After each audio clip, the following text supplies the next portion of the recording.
Alors, voici le module sur le feedbacking. Le feedback.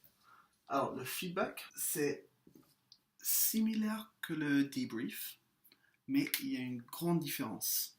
Alors, le debrief, c'est avec toute une commission, ou peut-être 5, 6, 7 personnes, c'est avec un grand nombre de personnes. Mais le feedback c'est une seule personne, et debrief, c'est beaucoup de personnes. Donc, c'est-à-dire que le debrief, vous avez vu après qu'il y a un conflit, qu'il y a un énorme problème dans la commission, vous allez vous asseoir, vous allez parler, etc. Et vous allez faire toute une debrief qui va durer assez longtemps entre le groupe pour essayer de voir qu'est-ce que c'était le problème, comment est-ce qu'on peut résoudre ça, qu'est-ce qu'on va faire après, etc. Mais le feedback, c'est seulement avec une seule personne. Mais le feedback, c'est très très très important dans le PEJ. Pas seulement après une session. Vous avez peut-être vu après une session, on dit toujours dites-nous si vous voulez du feedback et on vous envoie un mail, etc. Mais c'est pas ça tout le feedback. Le feedback, c'est une responsabilité que vous avez.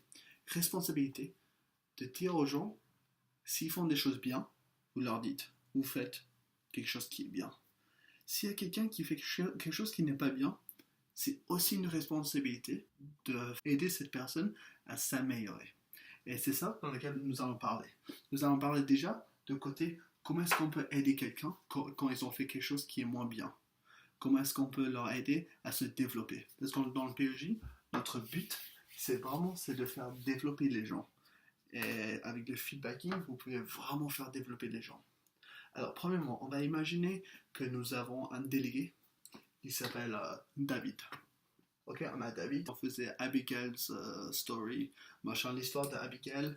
Et à chaque fois qu'il y avait quelqu'un qui voulait parler, David, soit il n'écoutait pas, soit il parlait à haute voix pendant que quelqu'un d'autre parlait. Et voilà, il n'écoutait vraiment pas les autres. Et on voyait tout de suite que les autres, il y avait d'autres personnes qui ont arrêté de parler pendant tout le jeu. Parce que David leur en font un peu de mal. Parce qu'ils n'écoutaient pas, ils parlaient au-dessus de leur voix. Donc ils n'avaient plus de la place pour parler. Qu'est-ce qu'on fait? Soit on peut résoudre ça dans le debrief, peut-être. Mais peut-être qu'on voit qu'avec David, ça arrive à chaque fois, à chaque jeu. Il y a ce truc. Alors, ça se peut que David, il se rend pas compte. Donc le feedbacking, c'est une opportunité parfaite après, quand c'est juste toi et David, pour parler avec lui, pour essayer de résoudre ce problème. Mais la question, c'est comment est-ce qu'on fait? Alors, il y a trois possibilités. Premièrement, c'est de dire David, tu es égoïste. C'est-à-dire qu'il ne pense qu'à soi-même. David est égoïste. On dit David, tu es égoïste. Alors, là, vous voyez très bien que si je vous dis oui, tu es égoïste, ça va pas faire du bien à vous non plus. Et ça va vraiment pas aider la situation, c'est plutôt une vengeance. Si on veut se sentir mieux en disant hey, toi t'es égoïste, etc. Mais ça va pas aider la personne. Non, au PEJ, on pense au développement de personne. Donc, au lieu de dire que David est égoïste, parce que David, qui est égoïste, c'est un adjectif qui le décrit. Mais on ne sait pas si David il est égoïste. Nous, tout ce qu'on sait, c'est que David a parlé pendant que quelqu'un d'autre parlait. Et l'autre personne a arrêté de parler après. C'est tout ce qu'on sait. Donc, on peut parler de ça. On parle du moment. Donc, on va s'éloigner un petit peu plus.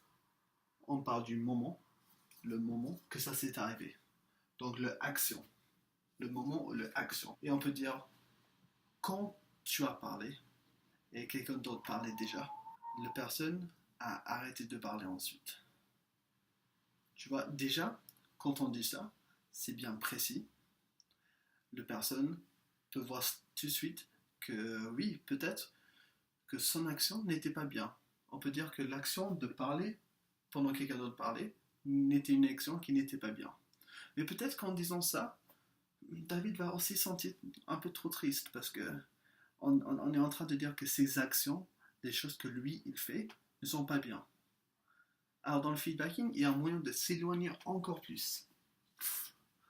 S'éloigner encore plus en disant que les effets de l'action, c'est les effets.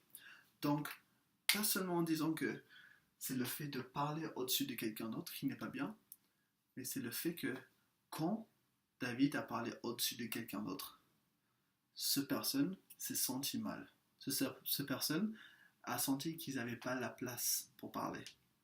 Et ceci n'est pas bien. Tu vois, déjà, on ne dit pas que c'est la faute de David. On dit que David a fait quelque chose, et ce quelque chose a eu un effet négatif. Et maintenant, on veut parler avec David. Comment est-ce que tu penses qu'on peut travailler ensemble pour faire en sorte que ceci n'arrive plus?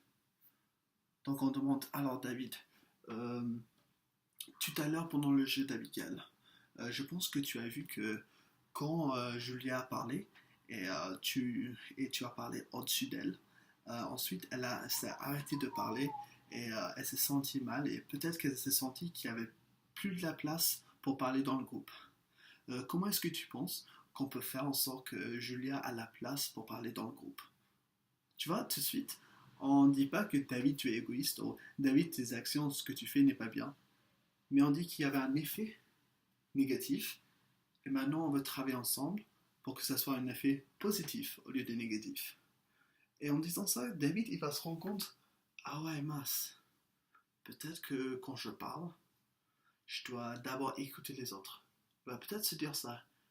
Mais il va pas se dire, oh non, putain, mais ce chair, franchement, il fait que m'engueuler, et je m'en fous, etc.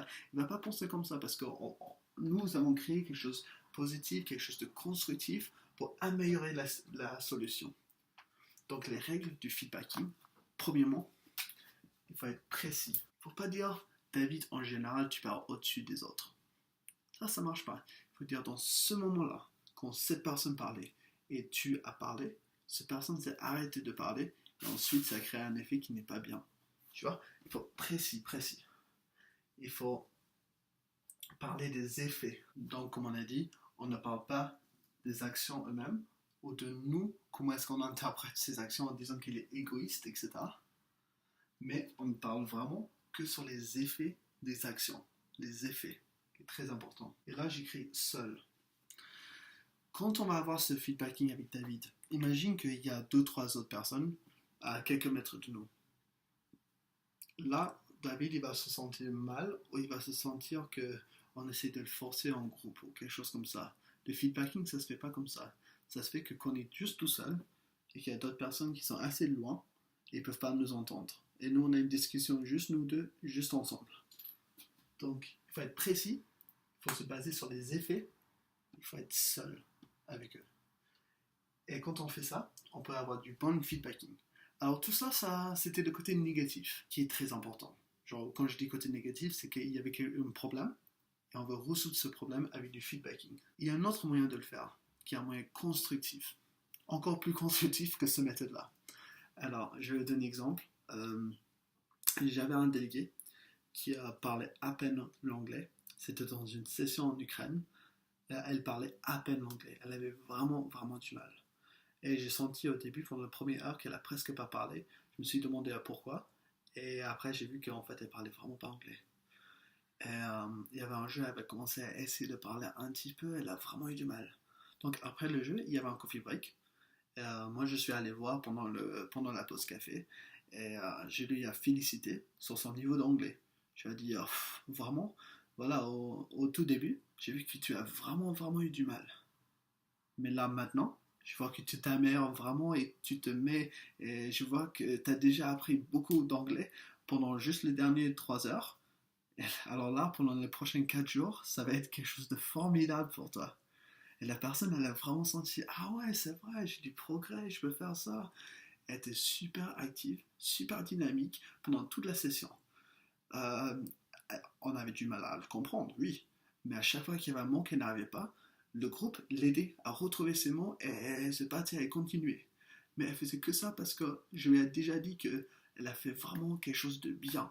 Elle a commencé à parler l'anglais et c'était bien. Donc elle s'est dit, oui, moi je peux le faire. Donc quand on voit que quelqu'un a un problème, en leur disant qu'ils n'ont pas de problème, qu'ils le font bien déjà, et que tu veux voir qu'ils continuent à faire encore mieux, ça c'est un autre moyen de faire du feedbacking, mais dans un moyen super constructif pour aider les gens. Vous pouvez faire ça même entre vous-même, en tant que chair. Tu vois qu'il y a un autre chair qui a un petit peu de mal, peut-être se sent un peu pas confortable, etc. En disant, comment tu as fait ce jeu-là? la façon que tu l'as fait, j'ai vraiment apprécié. Je pense que c'était bien parce que tu as vraiment pensé comment faire inclure ce délégué-là qui avait un peu de mal. Juste en disant quelque chose comme ça, le chair il va sentir ah oui, c'est vrai, moi j'avais vraiment pensé au délégué comme ça et il va commencer à faire ça encore plus. Donc c'est-à-dire que le feedbacking, quand on veut créer quelque chose, on dit déjà que c'est arrivé et la personne va le créer. C'est un très bon moyen aussi. Donc il y a les deux choses. Premièrement, le negative feedback, un feedback négatif, où il y avait un problème, mais on est super constructif comment résoudre ce problème. Et deuxièmement, il y a le côté positif, qu'il y a quelque chose déjà bien, et toi tu veux faire améliorer, tu dis que c'est bien, et tu le fais améliorer. Et voilà le feedbacking.